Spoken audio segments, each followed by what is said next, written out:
And as the nation grapples with this additional wave of COVID cases, mostly driven by the Delta variant, several states are taking action. Earlier this week, Washington Governor Jay Inslee announced another vaccine requirement for state employees and healthcare providers. And now they'll have an option, either get vaccinated or get fired. But what does that mean for our local first responders like firefighters and EMTs? KREM 2's Amanda Rowley took that question to Spokane Fire Chief Brian Schaefer.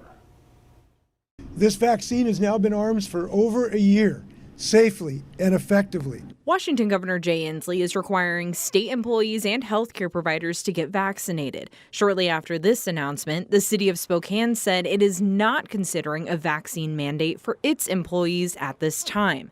Now, this includes the Spokane Fire Department, but how the statewide requirement applies to local fire departments is still being sorted out. So now we have to go through the complexity of Department of Health to the Emergency Medical Division, our providers, and try to gather enough information to work with our employees to implement that. Fire Chief Brian Schaefer believes increasing the number of people who are vaccinated will reduce the spread and contamination his staff come in contact with every day, something he says keeps him up at night. Would you like to have the ability to require vaccinations for your staff? It's not a black and white subject. There are a lot of complexities, and I would hope that people would err on the side of protecting their families and protecting patients.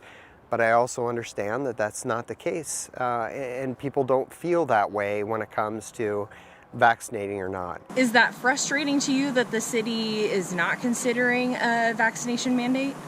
I don't think it's frustrating at all. I think it's a process. Schaefer says the department could not track how many of its employees are vaccinated because it's a medical procedure. But he estimates by word of mouth about 50% of the department are vaccinated. However, Spokane Fire personnel are required to wear masks on all calls regardless of their vaccination status. Amanda Rowley, KREM 2 News.